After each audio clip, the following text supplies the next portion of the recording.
Hi, everybody. Welcome to Workplace with a Purpose. The next generation workspace is human. My name is Krystall Fierens-Lee. I'm the Chief People Experience Officer at Proxyclick. And I'm super excited to welcome 3 people to speak with me for the next hour to talk about this. And what I'm first going to do is ask them to introduce themselves. Maybe, Peter, you could go first. Yeah, absolutely. Thank you, Krystall, and thanks for inviting me to this. My name is Peter Ankerstjerne. I'm Chief Strategy Officer at Planon Software, which is a leading IWMS platform for real estate and facility management. Also here, I'm the Chief Strategy Officer, where I'm responsible for marketing, product marketing, communications, strategy, strategic partnerships. Before joining Planon, I was 25 years with a service provider called ISS, a short time with WeWork, and also a short time with JLL. I'm also the chairman of the board at the International Facility Management Association, IFMA. Great. Winnie, you want to go next? Hi, well, what an introduction. My name is Winnie Conquer. Thank you for inviting me. I am the head of facilities and property operation for Mediacom. Mediacom is part of the WPP franchise that work on agency and delivering campaigns. I've been with them now for 3 years. Before that, previously, I have been mainly landlord and client side. So I was working with Cooper, managing their head office, looking after their global team. Main role is looking at how we're returning to work post-COVID, planning that succession of getting people back into the office, working on our strategy, with our clients, understanding how we can still have culture. Great. And Robert? I'm Robert Timon. I'm the founder of Frame. Frame is a global community platform for the advancement of interior design, spatial design. We provide insights, we provide inspiration, and we connect the stakeholders of the industry with each other, clients, users, and designers of spaces. We look into sectors like retail, hospitality, living, and also work. That's why I'm here. We make a magazine, we have a community platform online, and we have an awards competition, and we organize events. I've been doing this for 23 years, so it's not really interesting to tell you what I've been doing before that. Great. Well, happy to have all of you with me. Let's get right into it. COVID-19 has convincingly demonstrated that there's no going back to a pre-pandemic workplace. But finding that new future doesn't happen with the same old patterns and mindset, I think many people have already understood the remote workplace cannot necessarily replace the office forever. So you're starting to get this idea of a hybrid office concept. But at the same time, it implies that businesses really need to reinvent the way they're thinking about the workforce in mind, with us becoming more worker-centric than ever before. So what we're seeing is there's a huge, large companies in developed economies have said that what has been largely an unplanned pivot to total remote work is going to become the standard way of working going forward. Employees aren't going to have to commute unless they want to. Question is that really a sustainable long-term strategy, given that we know that human beings, people crave being connected and arguably need collaboration in a shared space? Throw that one out to the group. Is it sustainable that everyone works from home all the time? Personally, I don't think so. I think people have been forced to do so in the last year, and the great discovery was that it was working. And actually, people liked it, and employers have seen a workforce that was trying to cope with this pandemic. Never happened before with this new situation. I think it was a first ever for employers to experience a time like this, in which all their employees needed to work from home. And as I said, I think everybody is kind of satisfied with the results. And I think a half a year ago, we started to read in newspapers that companies like Facebook and Google and Twitter They wanted to make this a thing to stay, so they didn't need the workforce to come back to the office. But now you're starting to see the opposite happen, and that is that companies are starting to require to employees to surely but slowly come back to the office, because we miss human connection if we only work remotely. And especially, I would say, for companies with an emphasis on innovation and collaboration, it is really necessary to bring people together to work in teams. Yeah, so probably just to build on what Rob's saying, I look at our organisation. We are very much a people-focused organisation. In order for us to be able to work with our clients to deliver the work that we do, there has to be a lot of collaboration. The notion that we're going to have no longer a need for the office, it's not sustainable. To answer that question, there's no way it can be sustainable, even if you think of how you build the culture. So we're finding that when people come to an office or they come to an organisation, you can majority do the work that you're trained to do, skilled to do, or want to do in near on any company that there is. And what sets people apart is really the culture of the company, what their ethos is, what they believe in. You don't have that when you're working remotely. You can't get that. We've had a number of different new starters we have had start within COVID, and just talking to them, you can hear it. There's a difference. Even if it comes to understanding when they want to come into the office, they've never been there before. So while I'm planning this re-entry back into our workspace, there's people that have never seen the office before. There's even when I'm giving notes to the employees on what needs to happen to ensure that everyone remains COVID safe, they will not have an understanding of how the lifts look, where to stand, how we're going to have the 2 meter distance, because it's a completely separate entity to them. So I think straight away there, you lose something. I always say that the office becomes like a mothership. It is something that you honed into, something whereby you all have a commonality in why you're working for a company, why you decide to kind of go in each time. We need to now start looking at how we can make the office more appealing.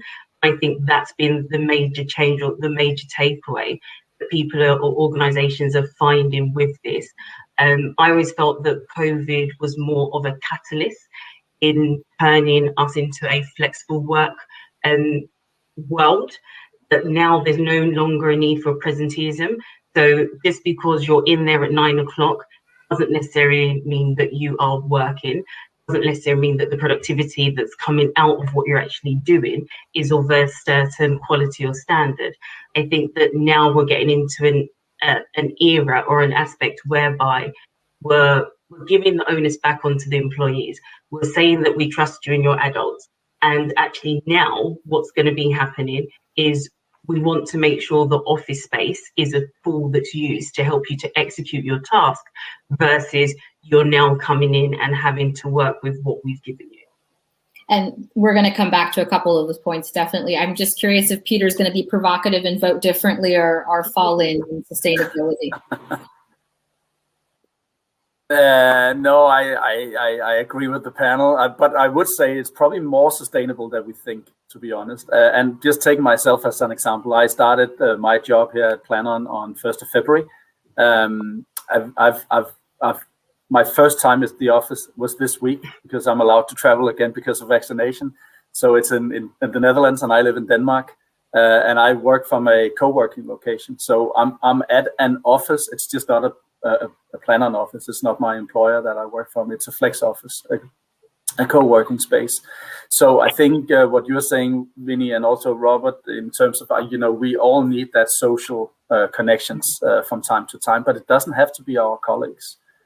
Just getting acquainted with people, have some water cooler talk or some chat over lunch with some other people from a different company will also do the trick in terms of getting that social cohesion and the social connectiveness. I do agree that we need to be at the office from time to time. Now I'm here for the first time. It's a lot of fun, but also a little bit weird, because I've only seen the upper fourth of the body of all my coworkers. So I don't know whether they are big or small, or whatever. So it's fun running into them now after 4 months. And my previous job I had, I got hired in that also during COVID. I worked for that company for 10 months. Never ever got to see an office. Worked from Denmark all the time. Never got into the office. And I do still feel that I got connected to the culture, the vision of the company. Got engaged with coworkers to the level that we can via web. These web meetings. So I think we could probably also challenge ourselves that I think it's probably a little more sustainable than we like to think. I'm a big fan of the office, and I think the office is definitely here to stay. And we can talk more about that. But the whole setup and the purpose of the office, that's changing. And I think it's changing dramatically at the moment. So if it's just a matter of coming to the office to be productive, then I think there'll be different. There will be a lot of changes around that. If we use the office as a hub, as Winnie was saying, a mothership that homes in people to infuse them with culture, social connections, collaboration, and these types of things, where the office is really good and where it still excel, then I think there's a strong purpose for the office also in the future. And we're gonna come back to those points. But this group has basically ruled out remote forever. Although I like this, it's a little more sustainable than maybe we want to think about, all of us who perhaps have a stake in wanting to see a physical space, which implies then that, as many companies are, they're moving to hybrid spaces where indeed you have the option to come in, but also the option to be at home. But I think it isn't as simple as just sort of dictating to workers what day you need to be in or that you can be in. And there's a lot of decisions that end up coming into it. It can be very costly if you don't make those decisions. I'm curious, and maybe Winnie, I'm going to start with you. You are thinking about bringing people back. Is it going to be in a hybrid scenario? And what's been really important for you in terms of thinking about that strategy of return? It's been what the purpose of the office is actually for. And I think that's been the change that as well leadership has seen. Whereas once again, previously out of sight, out of mind, everyone was in 9 to 5 doing what they needed to do. Leadership didn't really understand the essence of the built environment, what the need was to have a number of different work settings, a number of different spaces, the way that people work, the way that we collaborate, the way in which you use, just meeting rooms, for example. So with the essence of COVID and people working from home, many employees do think that and have said, well, we can work from home. Why do we need to come in? What's the need of that?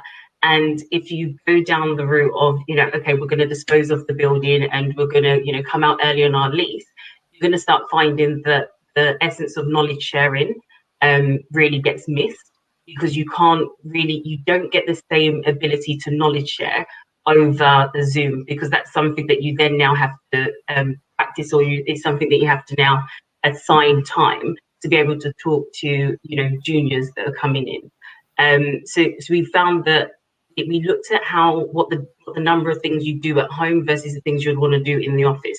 So maybe focus time, dealing with admin, dealing with your emails is something that can be done at home, whereby collaboration, working in a team, having a town hall, are things that you'd want people to do within the office, even having, sometimes client meetings, meeting with clients, especially in our industry within advertising, is a really big lean towards collaboration.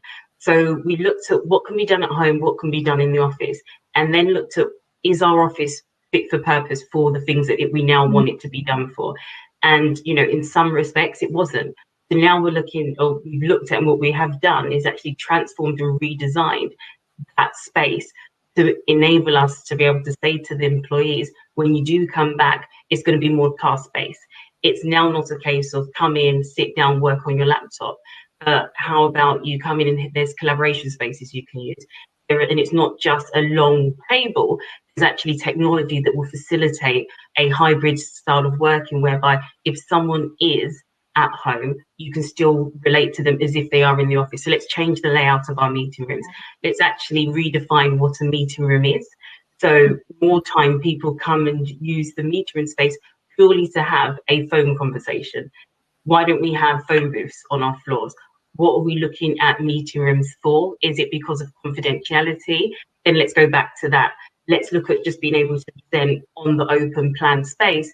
So what we are doing is freeing up the meeting rooms for people that genuinely need a confidential place to undertake a conversation, and kind of taking it back to basics. So we've looked at that. We've done studies. We've spoken to our people as well, because it is going to be a change. So we had to go through a whole change management with them and bring them on a journey and explain to them the new styles of what's taking place. We're actually in the middle of a test and learn. So we've done a pilot floor where we've changed everything around. We've added new collaboration space. We've added new technology. We've looked at the floor. We've done the things that, in my opinion, we would have done anyway, but in a more accelerated manner. And we've said to them, use the space. Tell us how you feel. What does it feel like? Does it work for you? Because we have so many different departments within there, or business groups, whereby one design does not fit all. How our finance team works versus how our client team works is going to be different. So we need to hear that feedback, and it needs to be a continuous conversation. It really needs to be agile and fluid in its truest sense of the form. So we're now moving to a more agile style of workspace. Wow, that's quite a re-examination of space and purpose. And also, I'm glad you talked about the change management aspect, that in some ways having to educate the people that it's not just about a space, it's so much more than that. Yeah. I'm curious, Peter, Robert, I think that's the first time you're hearing it, if you have thoughts or even questions for Winnie or reflections on what she said there. Well, although I'm not a believer of remote work forever, I've just decided to not renew the lease of the office. We started to work in this office that we're now in last year, October, so in the midst of COVID. And what happened was that we are a team of 15, one person in Montreal, one person in London, one person in Bologna, Italy, and the rest based in or around Amsterdam. So we were already a dispersed team of workers. So from the team based in the Netherlands, 4 people are not based in Amsterdam, where the office is. That means that basically half of the office, half of the company is not based where the office is. So would either need to commute or couldn't visit the office at all. What happens is that only 2 people visit the office regularly on a daily basis since October. And then sometimes some other people drop by for a couple hours, or if there's an event taking place. So I decided to just quit the office and see what will be happening in October with a couple things in mind. I think it is important to meet physically, but that's not necessarily to take place in the office space. You can do that in any hotel lobby, restaurant, park, on the beach, wherever. And I'm planning to make those meetings not really about work, but just the water cooler talk that Peter referred to. And to ask how the kids are, how the holiday or the weekend was, have good lunch, have some cake with the coffee, etc. So make that really quality time. And apart from that, I'm planning to give memberships of co-working spaces to the ones who are in need of that, who like that. Exactly what you're saying, Peter. It's nice to be around people, but they don't necessarily need to be your colleagues. So what that means is that we will be working in a hybrid way. But what it also means is that everybody in the company is working on the same level. They are as remote as anybody else. Mm-hmm. So the person living in Amsterdam, where the office is will be as remote as the person living in Montreal. And I think there's something to say for that. Yeah. Peter, I don't know if you want to jump in there. No, I fully agree with what Robert is saying. I think, when we talk about hybrid work, I don't think it's only a question of working from home and working from the office, the company office. There are multiple other areas like co-working spaces or flex offices, especially the hotel industry is now pivoting towards, I guess, low room rates or low occupancy rates and trying to figure out what else can they do with their space. And they're getting into the co-working arena also in great numbers. And I think it makes a lot of sense. So when you have all the business travelers, why do they have to, if they just want to buckle down for a couple of hours to get some work done, you might as well do it at a nice hotel location or office location at the hotel. There are lounge areas, there are coffee shops. I mean, if you look at a lot of the younger generations, they're perfectly happy sitting and working from a Starbucks or a Pret or whatever that they can do, right? So I think work is not a destination, it's what you do, and you can do that from multiple locations, depending a little bit on what you do, what particular work that you're doing, what situation you're in regarding your work. If you need concentration, you probably don't want to go to a Starbucks. But if you just want to have a chat and catch up us on emails, then it's maybe a perfect place to do that. So I think we as employers, as building owners and occupiers, businesses, we need to allow for the flexibility that Winnie is also talking about, where you are able to scale up and scale down based on the need of the workforce at any given point in time. And that's the challenge, because how do you make a workplace or an office, that can hold a all hands meeting of 200 people and still be an attractive place to work, where there's only going to be 20 or 50 people coming in every day. And I think that's the big challenge that we're looking for at the moment. And then just a point on Winnie's comment on change management. I think change management is absolutely fundamental to get this to work.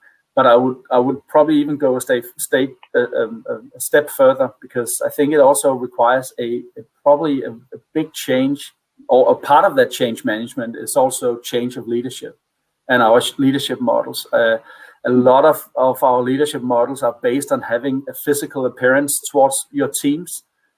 Now we need to work with leadership models for remote teams and even team members that you're probably never ever gonna see face to face. And I think that requires a bit of a paradigm shift in terms of the way we have trained our leaders, the new generation of leaders, and giving them some tools to manage by. And I think that's also something a lot of organizations are looking into at the moment.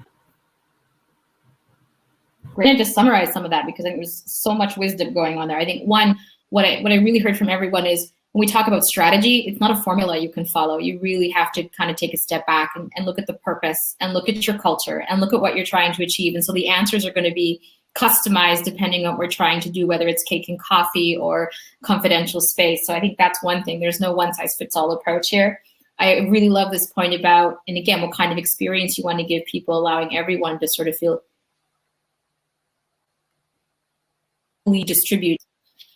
equally distributed. I think I froze for a second there. I apologize.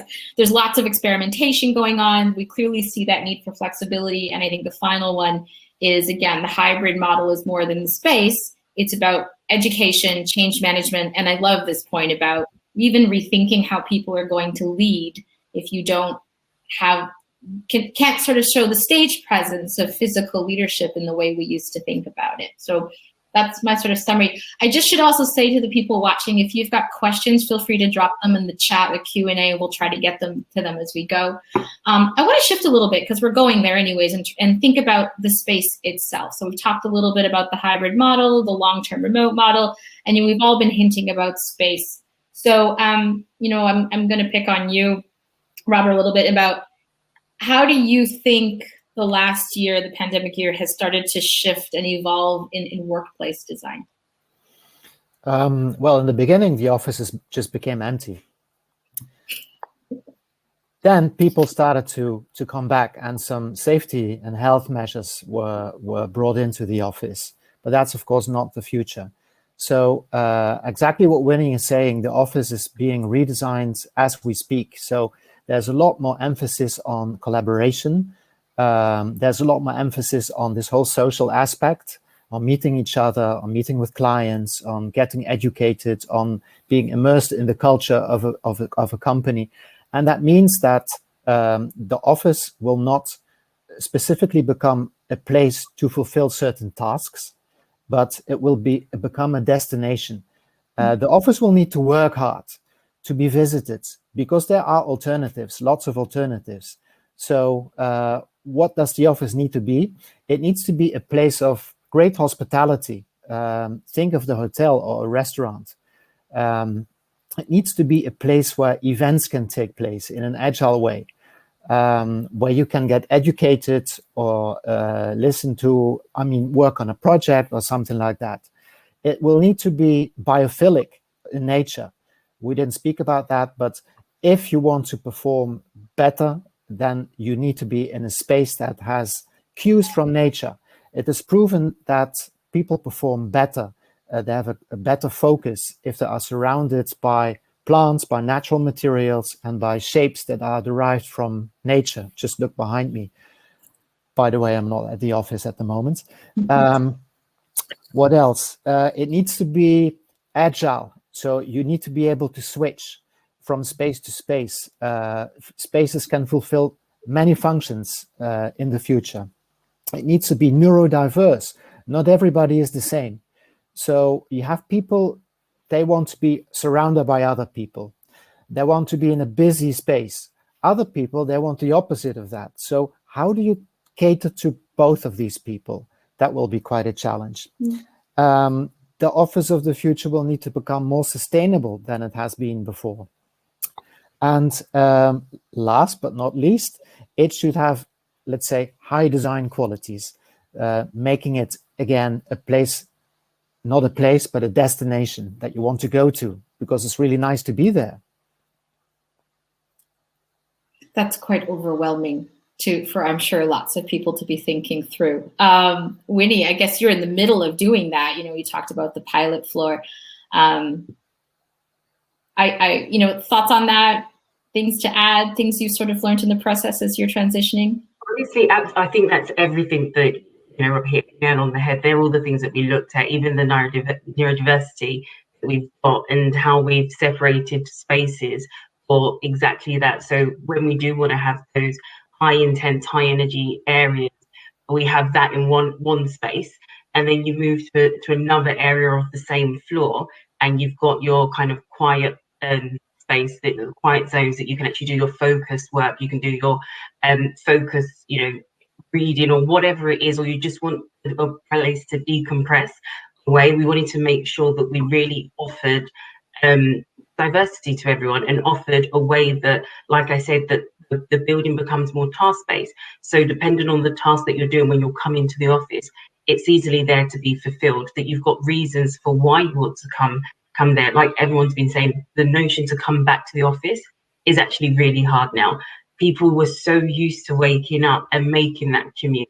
Now it feels as if that commute is more of a burden and a hindrance. So to come into the office, it needs to be made worth your while. There needs to be a reason for it. You need to it's more transactional. There needs to be an exchange. So me coming into the office, what am I now getting out of it? And like everyone's been saying, it's not just the office. We look at our client spaces, because we have clients and people work from their client space as well. We have people working from abroad. So we've got a number of different global teams as well that were so used to traveling and so used to kind of getting on a plane and going to see the client. That has been significantly reduced. So how are they now going to be able to keep up that relationship with their clients that are across the pond somewhere? What needs to happen? How we facilitated that? And it has to be about how they're able to have easy communication with them without feeling like they're in a call center, because the way in which we have meetings has changed. A lot of it's going to be on AV. Teams, I think everyone now has become a master of Teams based on how many meetings we have on there. So what we don't want to have is people now going back to the office only to sit on a meeting, only to have mumbling in the background. So we even have to look at the design space there. So how are we looking at our acoustics? How are we looking at where is the best place for people to undertake these types of meetings? And that goes back to the education and the training piece on if you are having a lot of meetings that aren't person to person, maybe think about doing those in a different space from the office, so that when you are coming in, you're actually getting there's a benefit to it. Otherwise, you've got management or senior people or people that you're training that are going to be stuck on their computer, and you've got the junior teams that aren't going to be able to learn. aren't going to be able to communicate, aren't going to be able to actually see the benefit of having their manager on site because they're stuck in these team meetings. So everything you've said is all the things that we're seeing, we're hearing, and we've got a trend going on, and we've got to try and find a way to circumvent it and make the office an enjoyable place to be. Yeah, I'm going to come back to something you said there, but first, I know, Peter, when we spoke before, you had also talked about workplace design and you talked about brand. I'm wondering if you can kind of go back to that and maybe, yeah, you had some interesting thoughts around the space and brand. Yeah, no, I think it's, and already touched upon it around the organizational culture, but definitely also brand. I think what we'll see going forward is that organizations will become much more conscious about their brand and what kind of image they want to project through their workplace, because that links to the corporate culture and the brand and the strategy of the organization, and how can you use your sort of physical surroundings to project that brand image that you want to have. A great example of it is Nike, the Nike headquarters in you know, maybe it's easy to relate to Nike because it's such a big brand in sporting goods, you know, but when you come to the brand, to the office of Nike, you're met by, you know, basketball courts outside, football fields and skateboard ramps. And, you know, when you go inside, everything is about sports and, you know, so they really have a good way of projecting the brand image. And I think a lot of organizations can learn from that and can do much more about what kind of brand it is. And then I think, you know, from an investment perspective, the way we would look at it is to say, you know, let's focus on the head office and really give people a brand experience when they get here, really can immerse themselves in the brand, but then maybe save a little bit on the regional and local offices, then where you can flex and maybe use, again, flex offices or co-working environments to a greater extent, where you still have that brand connection, but it's not as big and as visible as it is for either the corporate headquarters or the regional headquarters that you're a part of. And I think that's going to be part of that. And to that extent, I think it's also, it's not only about saving money when you work on a hybrid work model. And we have had some discussions at my company also to say, hey, why do we want to have people travel again? You know, because it sort of worked out well when they were not traveling. Couldn't we just save the money going forward? And I think that's a very short-sighted approach to this, because you want to make sure that people travel, maybe not every day or every week or whatever, but they do get that brand immersion and really connect with the brand in a more visible way. And that will require traveling from time to time when you need to bring people into the office for various events or team meetings or whatever. But I think that's definitely worthwhile an investment. So I think the corporate traveling will also change because of this. We'll travel for different reasons, and we have to be mindful to the fact that Robert was saying that it's actually okay to travel to go and eat cake with your colleagues on the beach somewhere in the world. You may not need only to travel just because you're going to buckle down and do some hard work over the next couple of days, but you're also having, you know, traveling because of the social connections and being a good colleague and you know, relate to people, build up these relationships.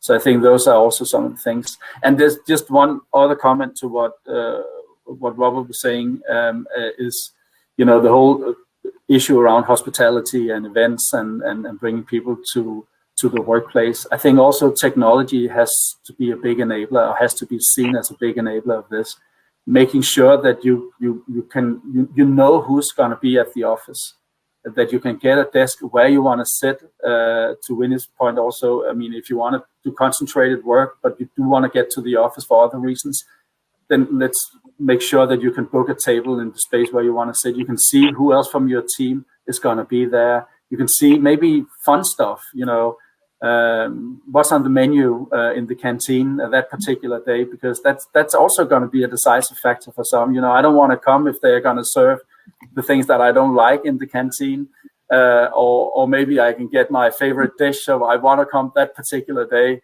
or every Friday where they serve cake, or have a Friday bar or whatever. Then you bring people back to the office. And even even beginning to plan around this, so you can actually do various events to attract people at the office. It's probably hard to get people in on a Friday afternoon, I would guess, because people probably have other things, and they'll probably that's one of the good days to work from home, or maybe Monday morning as well. So there might be some things that you can do creatively to bring people into the office, like having a bar or a cocktail hour or a food truck coming in, or something that would entice and motivate people to say, hey, I'm going to work at the office today simply because it's fun, and there might be some opportunities to to have a little bit of fun and connect with my coworkers in a different way that I normally do. Absolutely. I want to, actually, your point about technology, let's go there. Technology, enabler, disabler, because we talked about, Winnie saying if people are on Teams or Zoom meetings the whole day, well, what then? That's not actually achieving the goal of a hybrid collaboration space. At the same time, technology is necessary to help us get a view as to what experience we're going into. So, what's the view? Is it more of an enabler, more of a disabler? How should we think about that? Well, I can start because I work from a technology company, so I have a very strong view on this, of course, and I think it's a huge enabler. Absolutely, the biggest enabler there is, probably. But technology, I think technology is really enabling the hybrid work and do it effectively. And not only about coming to work. I think that's where we are starting, and that's where we are comfortable, and we have some leadway into working on the digitalization of the workplace and getting all those connections to work and making it comfortable and easy to register guests or book a table or a meeting room or whatever it is. But I think the next big thing is, of course, also around working from home, making sure that you are safe, that you are connected, that your Wi-Fi connections are working properly, but also that you can, which I think will be a requirement going forward, that you need to sit properly at a proper desk with a proper chair and work in the ways that you will. And also in terms of when you're at the office, when you have meetings, that whole integration to Teams or whatever system that you're using is seamless. So you don't get sort of disqualified or disconnected, or if you are via a remote connection somehow. So we need to make sure that the people who choose or who wants to work from home or have to work from home, that they get the same chances of being at the meetings that those that are there physically, that you try to work seamlessly with some of these connections and making it easy to connect and stay involved with the workplace, even though you may be on a remote connection. So I think technology is something that is helping to adapt. And if it wasn't for technology, I would also argue that the big experiment that Robert talked about before that actually worked out.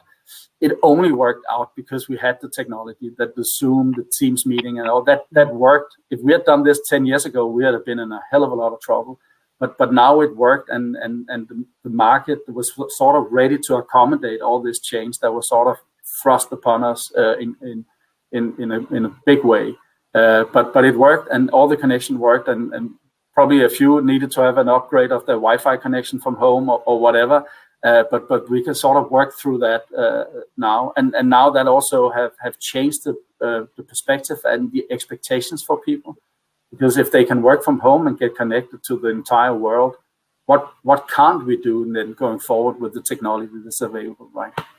I agree with that, though. I'm going to say, sorry to jump in, but I think when we were all forced home, the technology is clearly an enabler, because a bit to Robert's point, everybody becomes remote and everybody becomes distance. And so, again, thinking about the hybrid model where you're now going to have this mix of potentially some remote, some not, some remote in an office environment, some not. I mean, it certainly adds to complexity. I mean, Winnie, I'm curious how you guys are thinking about it where you are. We're actually in the middle of testing equipment for it. So we noticed that it's something that we looked at, and it's not just the notion of working from home. Like I said, a lot of our clients, they're around the world. And whereas before it was probably easy to, get on a plane and go and see them or go to someone's office, that's had to stop. So we've had to look at how our layouts of our rooms, just even down to the simple fact of the layout, the room layouts are normally set up for presentation style, for everyone being in the office or in the meeting room at the same time and being able to build on a conversation. Whereas now with the notion that you'll have some people working remotely joining, it needs to go and have a meeting whereby it's a conversation. Like we're having this meeting right now, it doesn't feel like anyone's missing out or anyone's unable to be heard. But when you now add on that you want to present your screen, or that you're now showing something on the inside, or you're having those general conversations that you have as you walk to a meeting, that completely changes. So what we've actually looked at is different rooms which are called hybrid rooms and hybrid guidelines, so that we can, so when you are having a hybrid meeting, there are certain requirements that need to take place before you actually host that meeting, before you start that meeting. So things as simple as send the agenda out. And I think it's little things that we joke about, because most time when people start meetings or book a meeting in, it's very rare that an agenda is sent beforehand. But now it's making sure that agenda is sent beforehand, making sure that you are, you know, our preferred one is Teams. So we have Teams rooms where you go on, and layout is completely different to our traditional meeting rooms, down to our screens, so that when we are presenting and we have got our different cameras, it doesn't zoom down, or it doesn't take away the fact that the person speaking, that you actually see everybody within the room. So we've got the closed caption cameras and the ones that can zoom into a speaker, yet all the other attendees are still seen on a different display. Plus, we're now having the dual screens on there. So we've really looked into it. We've been working with some different AV designers as well on what works best, talking to a number of our employees as well on different test cases. So we have our town halls. Beforehand, you used to find that we would find our largest room and invite people down to these town halls, and some people would be standing outside trying to hear.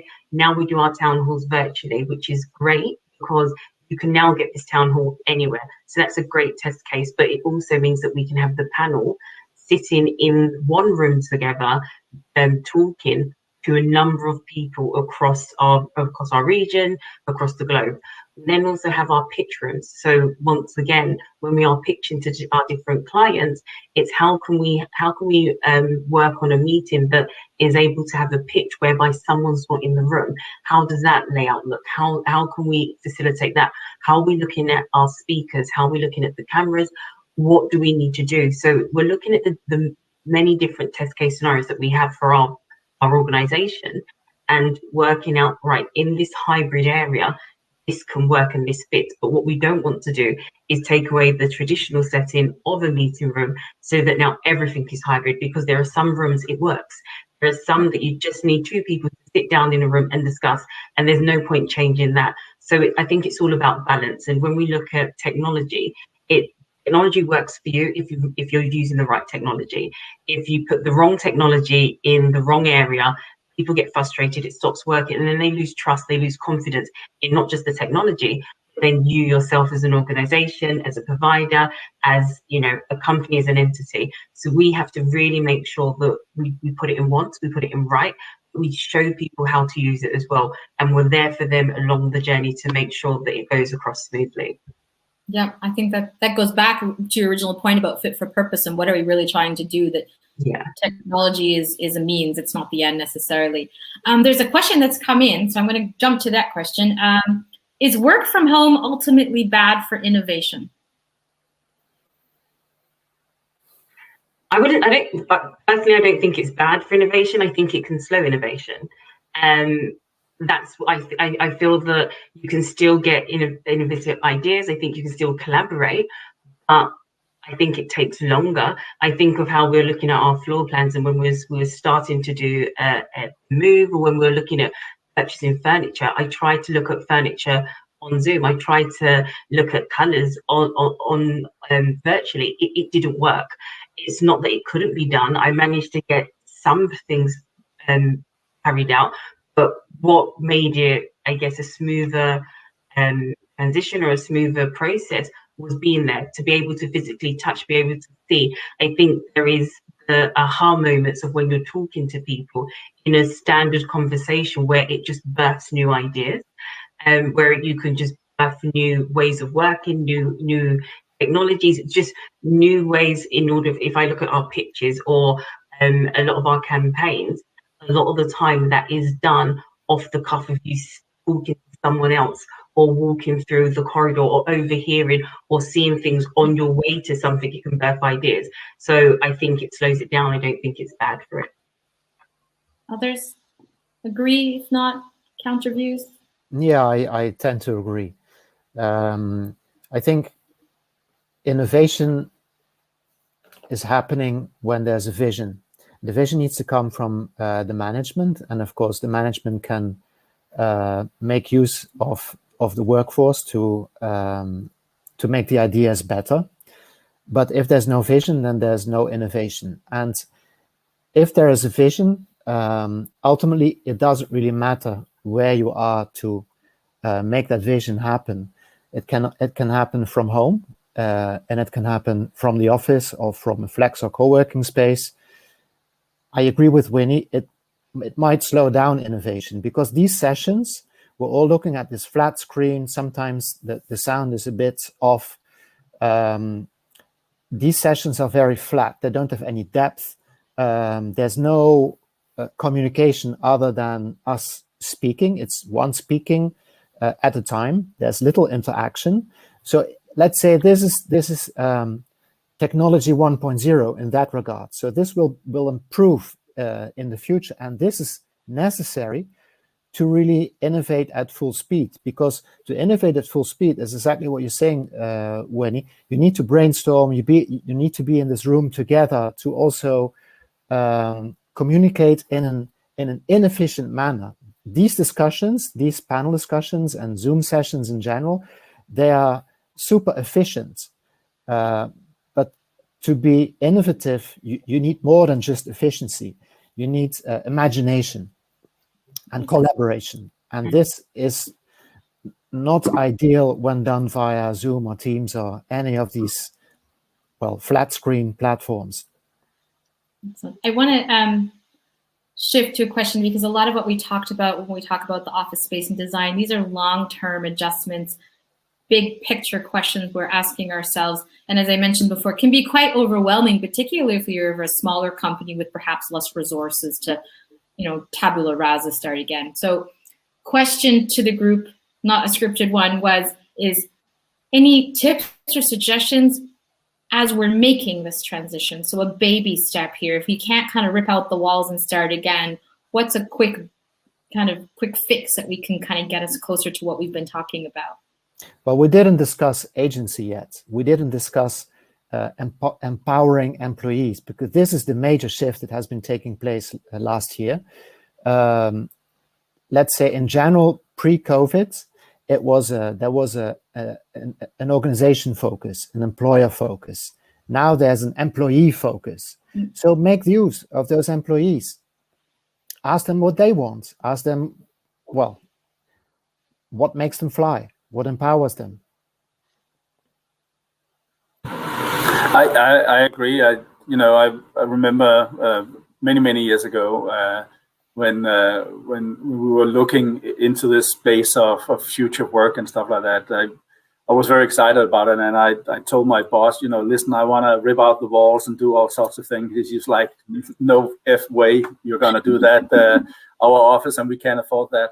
And I said, okay, can I then do it just for my team? We were a team of 10 or 12 people, and say, I want to sit together. We want to build, a more fun space and stuff, and we could do that. So I think you can start small. You can test out things, pilot a few things. You don't have to do, boil the ocean at once and do huge change. I think you can start small, and also to Robert's point, and just start also about that doesn't cost a thing, but start by allowing people to work from home on a more permanent basis, to change their leadership style, to enforce more trust and maybe measure more on the outcomes rather than the income and the face time people are putting in.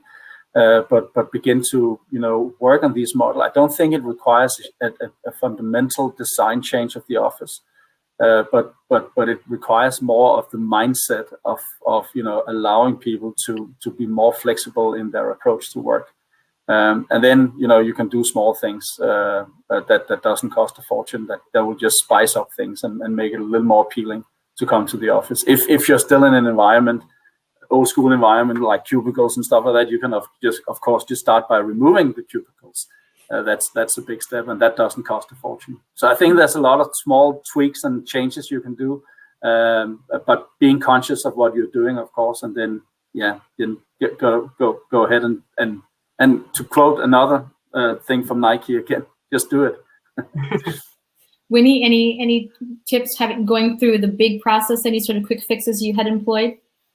I think the main thing, which is really trust, I think, which everyone was saying about making it more human focused.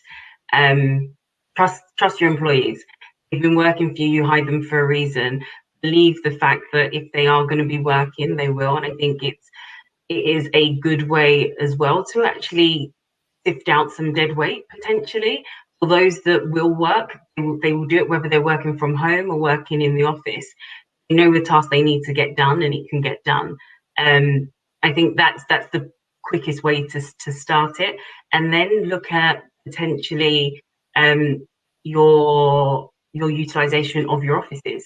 So if you do have reams and reams of workstations in there, potentially look at starting with maybe 10% reduction of those and adding in 1 or 2 of the collaboration spaces and seeing how that works.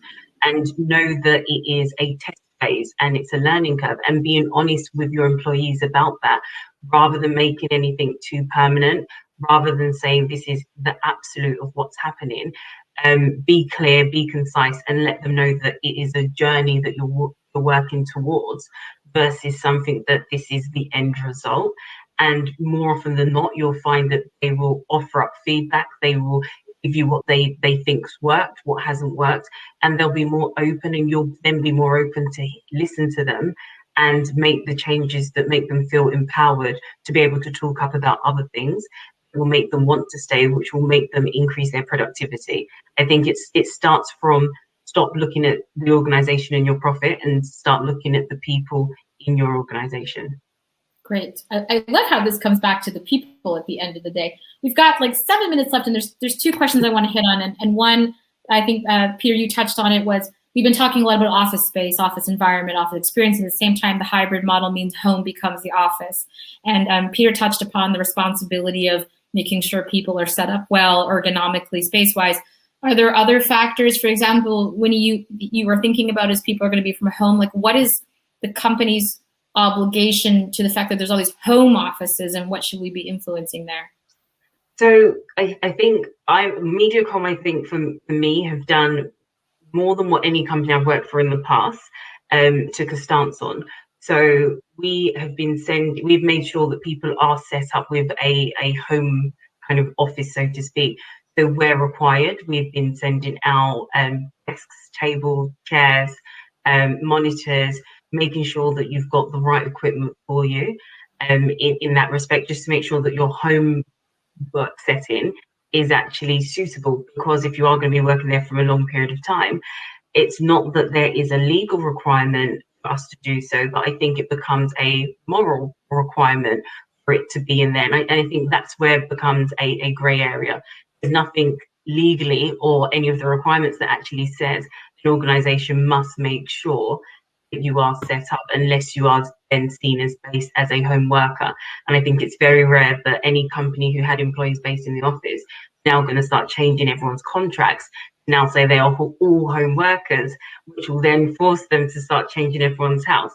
But it becomes your moral obligation or your moral requirement or your moral compass of how important are your people to you. Are you willing to spend the money on making sure that they're comfortable? And I think each organisation has to look at it for themselves. So we are very much a people first organisation. It is our slogan. It is people first, better results. It is something that is driven from the top all the way down. And we do care about making sure that from an AV point of view, from your ergonomic point of view, you are set up. So office chairs have been sent out, making, like I said, desks and everything else.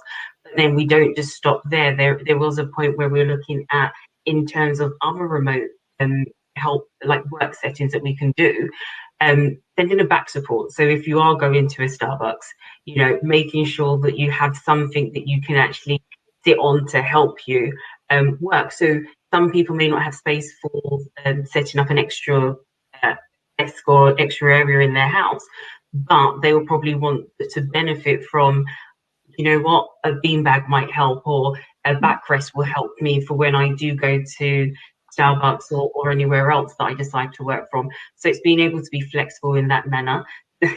Being able to be flexible in that manner to actually say that we're not just focusing on the home, but we're focusing on other settings as well. And what do you need? So it's a whole piece that I think we've done that goes that one step beyond. Yeah, great. It's easy to forget that that's part of the space too now in a hybrid model. 4 minutes left. The final word or final question I'm going to start with Robert is, how are we going to know this is all successful? What are the metrics of success as we think about a potential hybrid workplace model? How do you see it? Well, it's all about the metrics that we used to play with, that we used to use to measure success. I don't think it should be any different. It's about retention of the employees. It's about absenteeism. It's about talent attraction. It's about achieving KPIs, goals, organizational goals, and personal goals.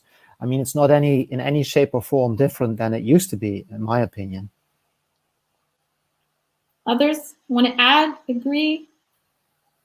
No, I think I fully agree with Rob. I think the overall metrics, I don't think they have changed, but I think that we will see some hospitality metrics that we haven't been used to, especially in facilities management and building management.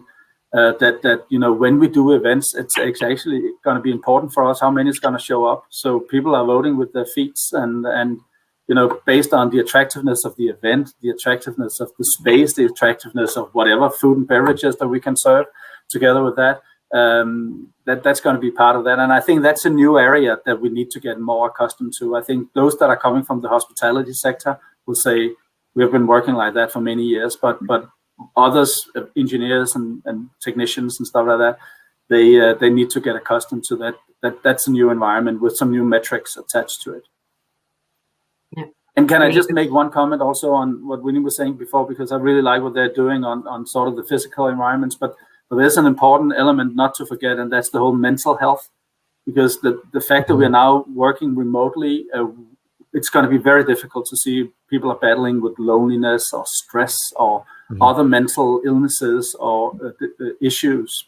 And I think also that part of the leadership thing we were talking about, the shift in leadership, and also for the organization, that companies also take a stand on this and make sure that they are aware of how people's mental health are developing, and are people okay. Especially, you know, I think it was Gallup who mentioned a couple of years ago, they made a big service that I think it was 35% of people's spouses are found somehow via their work, either at the workplace of the company or at their supplier base or whatever it is.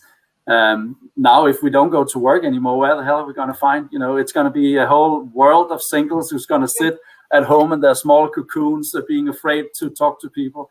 So there's that thing about mental health that's going to be important, and socializing. You know, building up sound, robust social relationships, and that's a big issue that we need to take seriously. They're all going to be swiping left, Peter. That's what's going to happen. Listen, thank you so much. I think I'm just going to summarize kind of the insights that I certainly took away. I think, you know, before we get to the space itself, it's really important to think about the experience you want your people to have. You really have to ask yourself the hard questions about the purpose of what it is, whether that's your technology tool, your room space, or your culture. And then technology can be a strong enabler of that if you've kind of satisfied those conditions. And last, I love how the quick fix just begins with, I'm the chief people officer. Of course, it's going back to the people, trust, empowerment, education, that's part of the process and thinking about the workspace. I'm going to end it there. Thank you, Robert, Winnie, Peter, for the great conversation. I definitely learned some things, and all the best. Thank you.